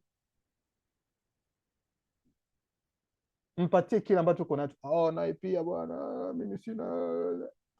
hii ni roho gani? Achana kule, nenda kule. Tuingie katika fahamu nzuri. Ni nini? Yeye kama si mzaliwa pili, si anaweza kaomba tu na pesa zinakuja. Amekwambia nani? Hivi ndio gisi mambo yanatendeka. Kama ni hivyo kwa nini amekuja katika mwili? Angekuja kama roho, agizo kula vitu na kila kitu anafanya no. Anatakiwa naye pia ni hivyo. Pesa hazipo ataanza kuangalia hivi nitapata nani ya wapi? Inasumbua. Na demoni za utajiri wa hali inayoonekana zinasumbua. Fanya kile ambacho unaweza ukafanya kwa mwalimu wako kama unaweza, sio kwamba utajiua uwe masikini. No, hilo halipo. Achana mambo ya huyu Yesu wenu. Hayo mambo hayapo kwamba utoe kila kitu. No, hilo halipo. Kidogo ambao uko nayo tu usiseme kwamba ni kidogo. No, inasaidia mwalimu wako. Na baadaye utasema tukufu kwa Ruba nilifanya hiki wakati ambapo mzaliwa pili yupo. Watu wanaona kama vile mzaa kidogo kidogo tu. Bado watu wanasubiri miujiza itokee ili waamini. Mtasubiri sana. Sisi hatuko hapo kusubiri hilo, maana miujiza tayari tumeshaipata. Sasa kama yeye ni mzaliwa pili, mbona tujaona kwamba ameponya kiwete? Viwete vimeshapona kwa namna gisi sisi tulikuwa viwete tu. Tunatembea lakini ni viwete. Tunaona macho vipofu. Hivi hamjawahi sikia hivyo? Tulikuwa vipofu na sisi mnasema kwamba tunaona. Sasa kiwete ni nani sasa? Kipofu ni nani? Kiziwi ni nani? Kiziwi ni nani? Kipofu ni nani? Kiwete ni nani? Ni mtu ambaye kipofu ni mtu ambaye aoni mambo ambayo yanayotakiwa kuonekana kwake. Unasema kwamba unatembea, kwamba una miguu.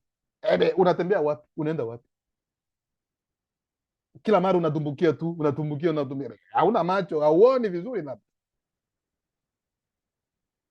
Tunatembea. Unatembea, unaenda wapi? Hautembei kwa sababu unatakiwa kusonga. Hausongi, uko pale pale kiwete. Kwa hiyo ndio maana kila mmoja anaweza kaangalia kwa namna yake muujiza ni kitu gani. Na kila nyakati mitume walinena kwa lugha, na sio lugha za mbinguni kama jinsi hao wajanja wengine wanavyofikiri. Zilikuwa lugha tu za watu. Mnafikiri kwamba hilo jambo tena litendeke katika kipindi hiki? Kila jambo lina wakati wake.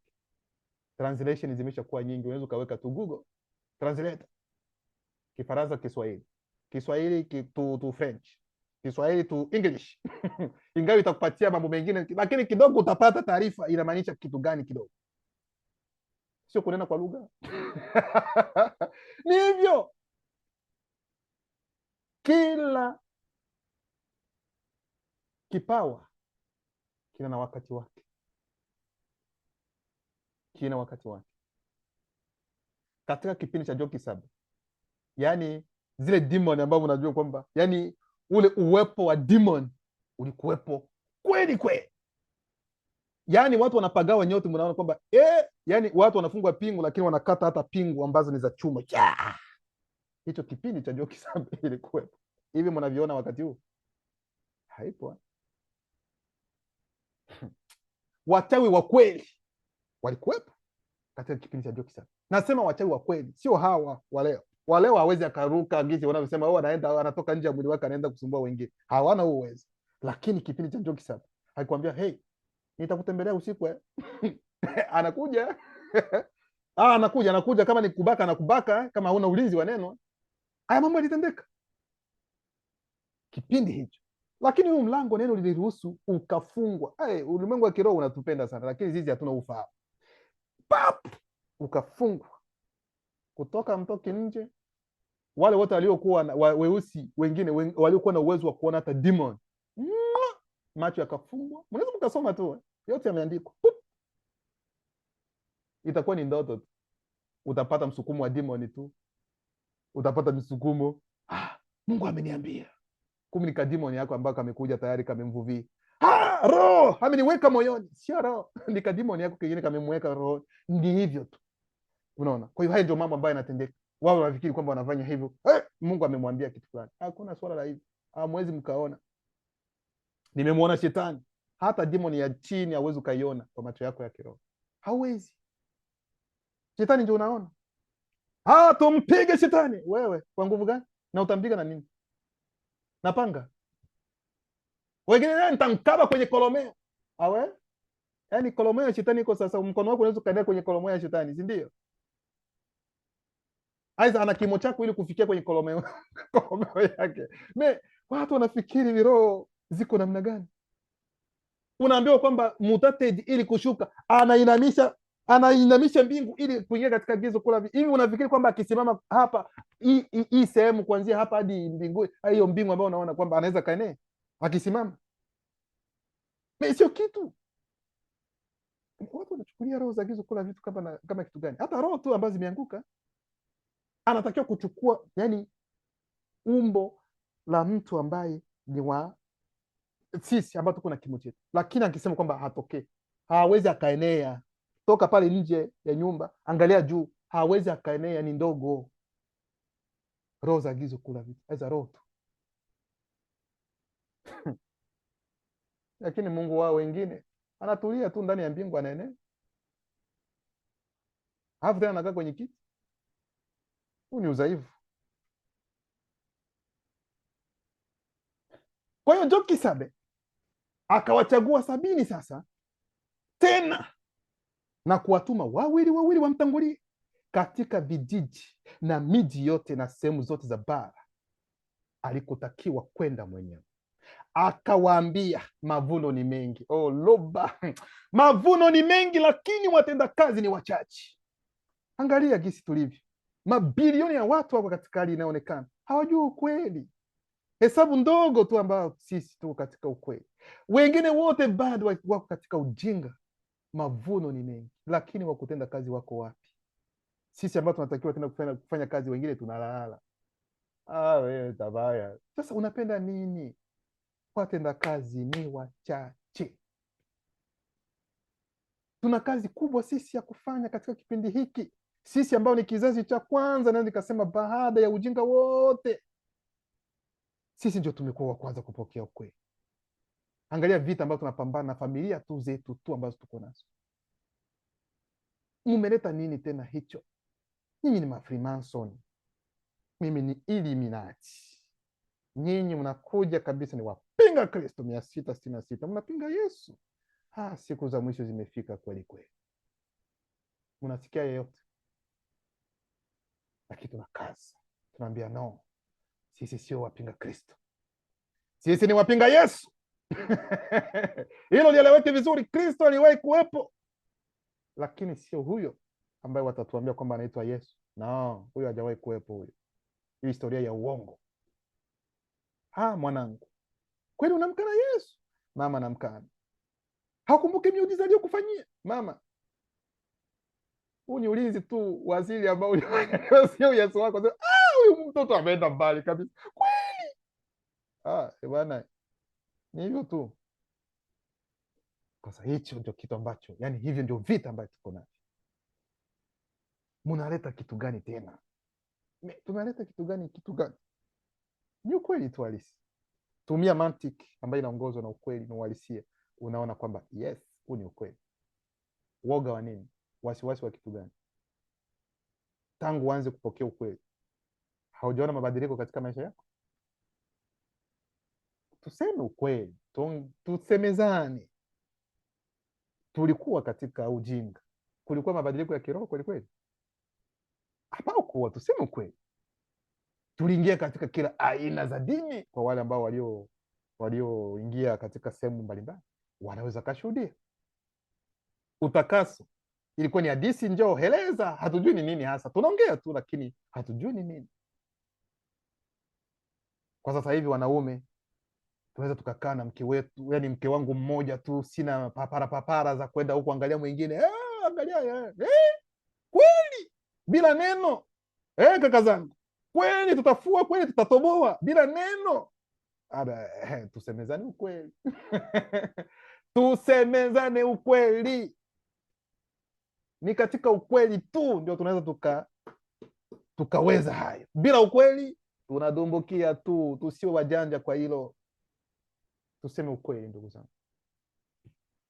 na hilo ni jambo ambalo ni la ajabu sana, sisi kuachana na hayo mambo. Kwa kweli mambo mengine kweli yanaweza kuwa yanaendelea kufanyika, tunaendelea kubadilika, lakini haya mambo ambayo nimegusagusa haya sio mambo ambayo tena yanaweza yakasikika miongoni mwetu.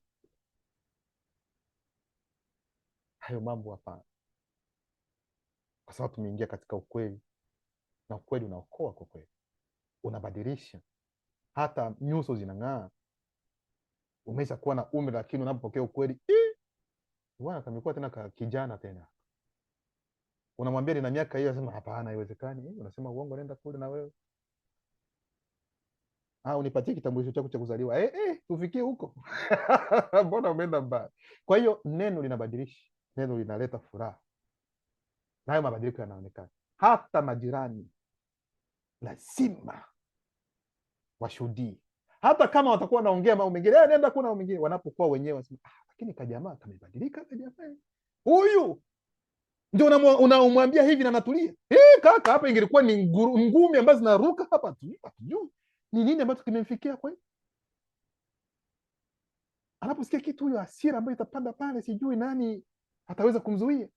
Lakini kwa sasa hivi unaweza ukaongea na kujibu kwa upole, yani ni mtu wa tofauti.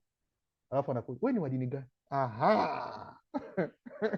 Wewe ni wa dini gani? Dini ndio inamfundisha mtu kuwa hivyo? Hata kidogo. Mimi nashukuru kwa sababu sisi si wageni wa hizo dini. Kila mmoja wetu alipitia mambo yake huko ya dini mbalimbali. Nani atakuelezea kuhusiana na dini ambaye atasema kwamba huko mliko nyinyi ni uongo, angalia huko ukweli, huko tumetoka huko, tunajua kila kitu. Hapo ndio maana anasema kwamba wale watakaochukua Biblia ili waende kutetea, kutuambia nyinyi mnaongea uongo na wengine, nasema mnapoteza muda wenu bure, kwa sababu sisi tumefanyiwa nye humo. Tukakuja humo kila kitu humo hadi tumekuwa watu wazima. Ni haleluya amina tu, haleluya amina, Bwana asifiwe, haleluya. Ngoma zinapigwa, makesha, watu wanaingia. Utaniambia nini ambacho sikufanya katika huo ukweli wa uongo? Jinsi wanavyosema. Ndugu zangu, haina haja.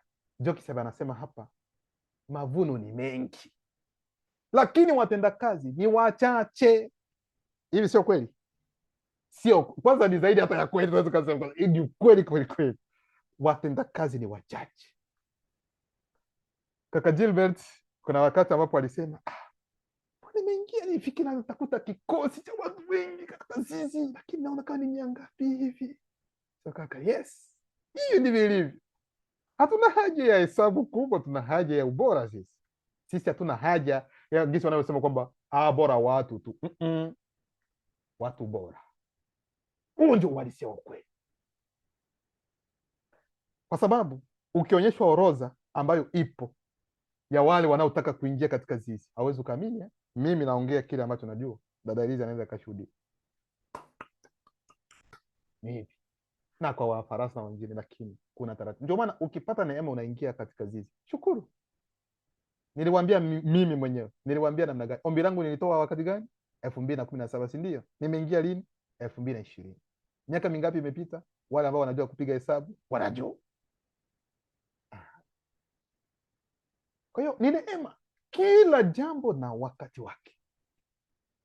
Yaani hapa kuingizwa mtu kwa sababu kuingia. Ndio maana mtu anaambiwa bwana, unapoingia kuna sheria hizi, na ni vyema kuweka kamera, ni wewe kushiriki mikutano, uwe kila mara kumikutano, ndio itakufanya uendelee. Yaani imani huja kwa kusikia, na unasikia kile ambacho ni cha ukweli, ndio kitakufanya unapiga hatua haraka. Sasa hatua haraka sio tu kusikiliza mafundisho, lakini zile sheria ndogo ndogo ambazo wewe unaziona kwamba ni ndogo, ukishindwa kutii hizo, hata zile kubwa haiwezekani. Mledi nakupenda wewe, na anakuambia kwamba fungua kamera, na unakataa. Unampenda namna gani?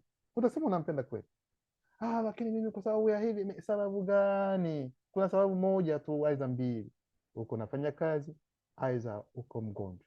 Inaeleweka. Napita. Alafu akasema hivi, kwa hivyo mwombeni mubenedi, yaani mmiliki wa mavuno awatume watendakazi katika mavuno yake. Nendeni tazameni, ninawatuma kama wanakondoo katikati ya mbwa mwitu. Akawagiza wasichukue kitu chochote kwa ajili ya safari isipokuwa fimbo tu. Jokisabe, kwa nini fimbo? Loba nendeni ili kwenda kutoa habari njema, lakini msibebe chochote, msibebe chochote kwa safari yenu hii isipokuwa fimbo tu. Hiyo fimbo nini? Kupiga watu? Fimbo itawakilisha nini? Fimbo ndio itawakilisha utawala, fimbo itawakilisha ufalme, fimbo itawakilisha haki. Sasa utawala, ndio maana ndani ya Biblia tunasema fimbo yako, gongo lako na fimbo yako vyanifariji, bla bla bla. Nenda kule. Hichi ndio kitu ambacho naambiwa, isipokuwa tu fimbo. Wasiwe na mkate wala mfuko wala pesa kwenye mikoba yao. Ajoki sana, twende tu hivi tu bila niendeni tu na pesa niacheni nyumbani. Tunatoka hivi, nendeni hivyo hivyo. Mnapoingia katika nyumba yoyote, kwanza semeni amani iwe juu ya nyumba hii, na kama kuna mtu wa amani hapo, amani yenu kuna mabano chini ya mtazamo wa kutoboa wa roho wa amani itakaa juu yake, la sivyo itawarudia. Yani amani haibaki. Ninaposema amani kwenu na wewe si mtu wa amani, hiyo amani narudi kwangu, haibaki kwako, narudi na yao. Ajulizi tarudi namna gani? Abeni hivyo tu. Kaeni katika nyumba hiyo, mle na kunywa chochote watakachowapa kulingana na neno. Sawa, akiwapatia nyama ya mtu hamwezi mkala, kwa sababu sio kulingana na neno. Na kwa maana mfanyakazi anastahili mshahara wake. Maana yake kikawaida, mtu anayetoa neno la ukweli, wale wanaopokea lile neno wanaweza wakamlisha, wanaweza wakamtunza, kwa sababu yeye anaondoka, yani hana kazi nyingine, anaenda kwa ajili ya kutoa neno, hana muda wa kwenda kufanya kazi. Sasa mnapenda aishi namna gani ili kwamba afanye hiyo kazi ya neno? Hatakiwi kufanya kitu kingine. Ndio maana inaandikwa kwamba huwezi kuwatumikia mabwana wawili. Huko Loba kupitia neno lake anakutuma, huku bosi wako anasema hey, umeshamaliza kazi. No, hilo alipo sio vizuri. Hauwezi ukatumikia mabwana wawili. Ndio maana tukipenya hili, nawambia kila mtu atajiajiri hapa. Wenda mtu ajiriwe na ndugu yake katika ukweli, kwa sababu unajua kwamba hata kuwekea mambo ya ajabu ajabu kusema hey. No, itakuwa kulingana na ukweli. Ndio maana kuna mambo mengine kama gisi Mungu anavyotuambia hatutakiwi kuyaona kwa wakati huu. Huwezi ukaona roho yako, hauwezi ukaona nafsi yako na ukaendelea kufanya kazi, haiwezekani. Mungu anatuambia hivi, hauwezi ukaendelea kufanya kazi kwamba uwe chini ya mtu ambaye atakuambia kwamba fanya hivi. Hapana, hii haujafanya vizuri. Hauwezi haiwezekani. Maana utajiona kisi ulivyo, uweza, nguvu, mamlaka ambayo ndio mimi huyu alafu mwingine asianzishwa nakuja umeshamaliza nani yako na kupatia sasa ufanye hivi. Mimi tujiajiri tujiajiri. Neno litusaidie. Neno litusaidie. Sio maisha. Mtu anatakiwa kuwa kabisa yeye mwenyewe bwana wa kile anachokifanya. Kaeni katika nyumba hiyo, mle na kunywa chochote watakachowapa kulingana na neno, kwa maana mfanyakazi anastahili mshahara wake. Msiende katika nyumba za wazungu na damu mchanganyiko, metisi. Ndani ya Biblia za kisasa wanasema namna gani? Msiende kwa Wasamaria, msiende kwa hawa. Wasamaria na sisi n'importe kwa Wasamaria wengine, nendeni kule. Ni nyumba za wazungu na damu mchanganyiko, hamtakiwi kupita, kwa sababu Jokisabe hakuja kwa ajili ya wao, alikuja tu kwa ajili ya watu weusi.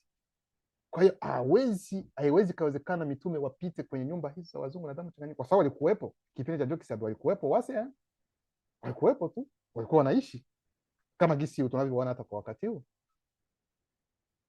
Kwa hiyo ilikuwa mwiko kabisa, hakuna. Sasa ndani ya Biblia za kisasa wataanza kusema wasiende kwa hawa wa Samaria au wasiende Msamaria. No, sio hivyo. Mji wowote mtakaoingia na popote mtakapokaribishwa, kuleni kile kinachowekwa mbele yenu kulingana na neno. Waponyeni wagonjwa wanaojulikana watakao kuwepo na waambieni ufalme wa walioanzisha wa Luba umewakaribia. No, hawa sio mitume, walikuwa tu wanafunzi tu ambao waliokubali kama sisi. Luba wanatumwa, wanaambiwa kama mkiona kwamba kuna wagonjwa, kuna wao sijui vilema wanani, fanyeni miujiza wapone wote ambao wanajulikana. Hivi sisi tunaweza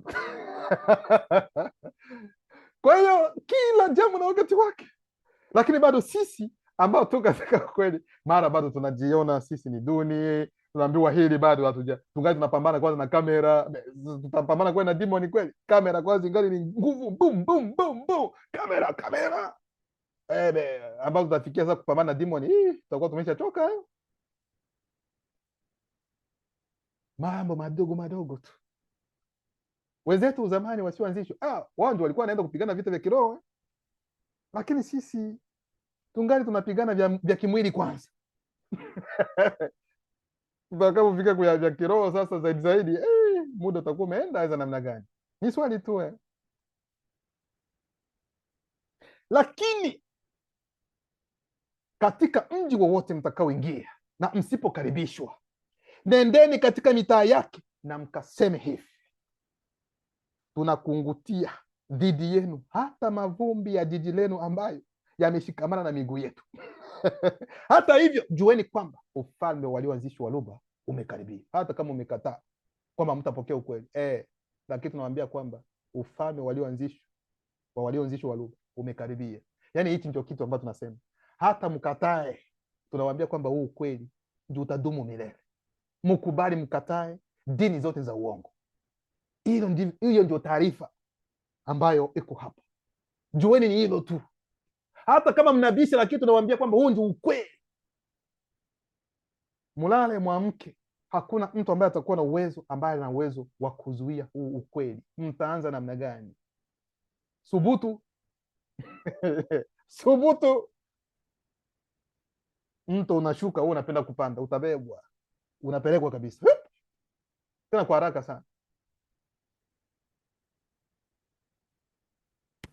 Nawaambia siku ya hukumu, wakazi wa mji huo. Mji gani ambao utakataa? Hata mnapowaambia kuhusiana ukweli wanakataa. Mji huo, wakazi wa mji huo watatendewa vikali zaidi wakati wa hukumu kuliko wale wawea Sodoma na Sepe Gomora katika wakati wa zamani. Yaani itakuwa tena zaidi hata ya Sodoma na Gomora, kwa mji ambao utakaokataa wakati wanapoambiwa haya mambo kuhusiana na ufalme, kuhusiana na ukweli wao. Hukumu yao itakuwa tena zaidi hata ya Sodoma na Gomora. Hii itakuwa ya namna gani sasa? Yeye awasikilizaye ninyi anisikiliza mimi, na yeye awakatahaye ninyi anikataa mimi kiroho, na yeye anikatahaye mimi anakataa neno la yeye aliyenituma. Kuna mabano, aliyenituma ni Roho anayejulikana kwa jina la Roho, ambaye anaruhusu pia kupitia Allah wale wa hali inayoonekana kujua kwamba Tete wa pili na mimi tuko zaidi ya kiashiria. Wale 70 walirudi kwa furaha wakisema, Muledi, hata demoni zimetutii katika jina lako. Kwa hiyo walienda wakafanya kile ambacho walitakiwa kufanya, wakarejea wako na furaha, wakasema yes. Kwa hiyo wanafunzi 70 ambao Jokisabe aliwatuma, lengo lilikuwa kueneza neno na kurejesha ishara ya namba 70 kiroho ambayo shetani alipenda kuyaribu. Na mstari wa kufuata nasema, Jokisabe akawaambia, wapili na mimi tuliona shetani mlima Bobe ni roho mbaya, akianguka kutoka moja ya makao ya hali isiyoonekana kama mwanga wa radi. Ndani ya Biblia kisema Yesu anasema nilimwona shetani ni lini, wakati gani? Hatuambii. Ni lini ulimwona alianguka? Alikuwa anaanguka, ulikuwa wapi kwanza wewe wakati huo? Ndio maana kitabu cha BBCD Ufunuo 12:21 nasema, nilihisi kwa urahisi mshangao wa shetani mlima Bobero Mbai wakati wa anguko lake, alipohisi mitazamo ya kutoboa ya viumbe wawili wa ajabu ikiwa juu yake. Maana yake ni nini? Ili shetani kabisa apate kuanguka vizuri vizuri kabisa wawili walimkodolea macho hivi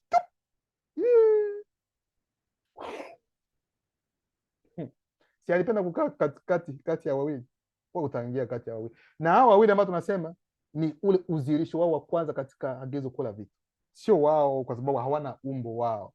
Mzaliwa wa kwanza na wa pili sio viumbe na sio muumba.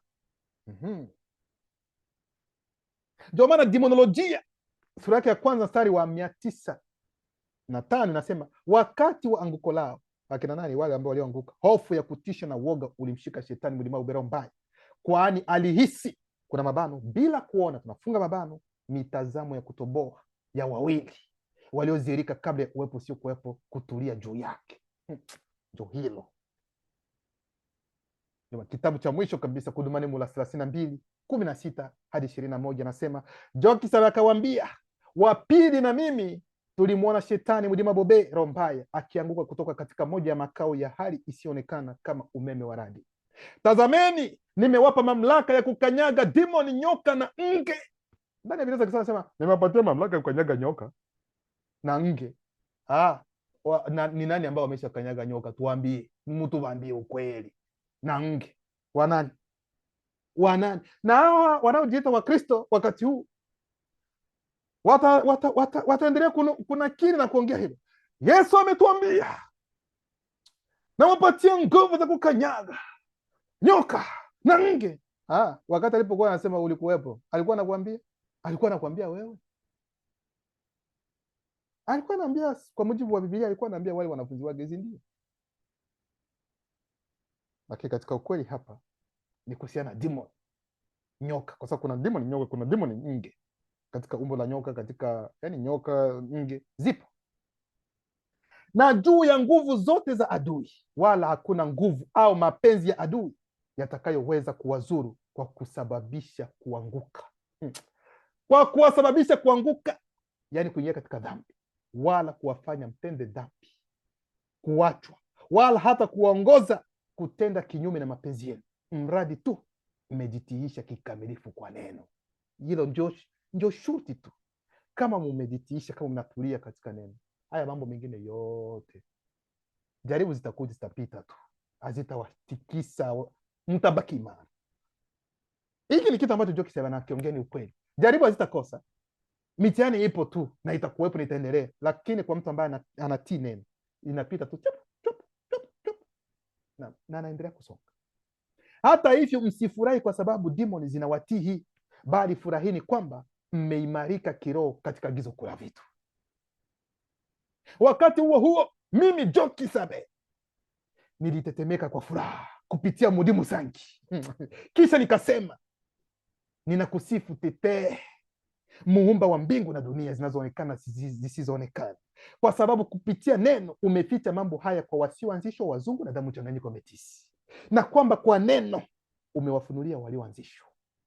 Ndiyo Tetee, na kusifu kwa sababu udhihirisho wa mapenzi yako umetaka iwe hivyo, kuna mabano, ndani yetu, wa pili na mimi. Vitu vyote vimepewa sisi, yani tumepewa sisi, ndani yetu, ndani ya mabano, wa pili na mimi, kupitia Tetee. Na hakuna mtu asiyeanzishwa, mzungu na damu mchanganyiko metisi, anayejua hao wawili ni akina nani. Hawamjui isipokuwa Tetee, wala Tetee ni nani isipokuwa hao wawili na yule anayejulikana, ambaye hao wawili wanataka kumfunulia. Kwa hiyo hawajui Tetee ni nani. hawajui wa kwanza ni nani, hawajui wa pili ni nani. Lakini kama wanaweza wakajua wa kwanza, wanaweza wakajua wa pili, wanaweza wakajua Tetee, ni kwa sababu hao wawili wamewafunulia Tetee ni nani. Ndivyo anavyoongea hapa Jockie Sabe. Ndio maana ili kujua kwamba huyu ni mzaliwa wa pili, hatuwezi tukatambua hili tu kwa sababu ya mapenzi yetu sisi, no. Na sio mtu ambaye alikubali kwanza kwa sababu amekubali ukweli kwa sababu huyu ni mzaliwa wa pili, no. Hata mimi sikukubali ukweli kwa sababu huyu anayeongea ni mzaliwa wa pili. Sikuwa najua kwamba hata video ambayo aliongea kuhusiana na mzaliwa wa pili ilikuwa bado. Nilikubali kwa sababu huu ni ukweli. Nikasema yes, huu ni ukweli. Hilo kwanza. Mengine ambayo nilijua kwa sasa kufuatana na mafundisho, mzaliwa wa pili. Sema yaani hata ubishi siwezi kwa sababu ndivyo ilivyo. Mtu wa kawaida hawezi akaongea haya mambo. Wakati huo nikawageukia wanafunzi wangu na kusema faragani, heri macho ya wale wanaoona mnachokiona. Heri macho ya wale wanaoona mnachokiona. Kwa maana nawaambia, manabii na wafalme wengi walitamani kuona mnayoyaona ninyi, wasiyaone, na kusikia mnayoyasikia ninyi, wasiyasikie. Ndio maana nawaambia ndugu zangu, kuna unabii ambao ulitolewa kuhusiana na mzaliwa wa pili. Walio wengi walitarajia ni lini atakuja, ni lini atakuja, ni wakati gani, ni wakati wetu. Miaka inapita, sio wao. Miaka inapita, sio, kwa sababu unabii huo ulikuwepo. Lakini sasa ni katika wakati wetu ambapo unabii umetimia. Ni sisi sasa. Je, tunakubali sasa sisi kuwa kama hao wakengeufu miongoni mwa wale 70 ambao waliondoka? Aidha tunapenda kufanya utofauti wa kile ambacho wao walichokifanya? Ndugu zangu, uamuzi ni wetu sote. Ukweli tunauona, na wakati ambapo bado tungali tunapumua ndio wakati ambapo tunaweza tukafanya uamuzi ambao ni muhimu sana katika maisha yetu. Kila mmoja wetu ajichunguze, angalie ni wapi ambapo bado wanafeli, ni wapi ambapo bado hawajafanya kile ambacho kinatakiwa, achukue njia ambayo ni sahihi, kwa sababu tuko katika njia ambayo itatufanya tufikie utakaso kamili. Kwa hiyo huo ndio ufunuo wa hiyo namba 70 ambayo shetani alipenda kuivuruga, lakini Jockie Sabe hakuruhusu.